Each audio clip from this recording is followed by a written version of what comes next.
जवानी सबके मुँह माथे पानी। अरे देख के मोर जवानी सबके मुँह माथे पानी। मैं हो धमाका छत्तीसगढ़ के, मैं हो धमाका छत्तीसगढ़ के, कही था मौला जिया रानी। देख के मोर जवानी सबके मुँह माथे पानी। अरे देख के मोर जवानी सबके मुँह माथे पानी।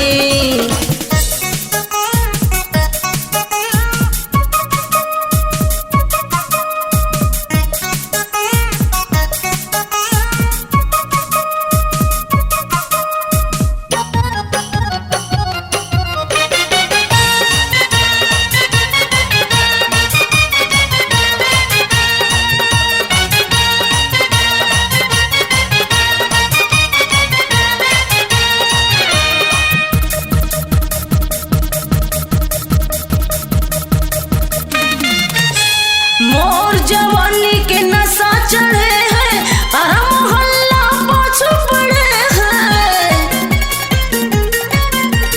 मोर जवानी के नशा चढ़े हैं, अरे मोहल्ला पाछू पड़े हैं।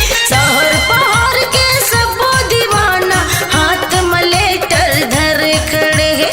शहर पहाड़ के सब दीवाना हाथ मलेटर धर खड़े हैं। पाए सबके मन तरसत है, पाए सबके मन तरसत है, मोर माया के आमा जानी। देख के मोर जवानी सबके मुँह माथे पानी। अरे देख के मोर जवानी सबके मुँह माथे पानी।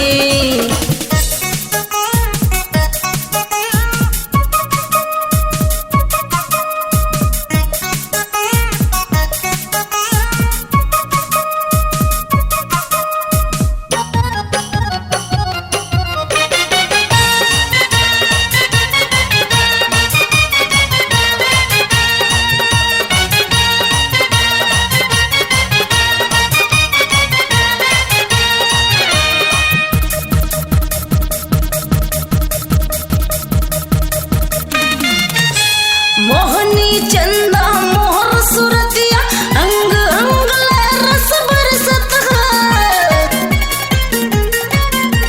मोहनी चंदा मोहर सुरतिया, अंग अंग ले रस बरसत है। सोन बराबर मोर चूंदी है, चांदी कस मोर तन चमकत है।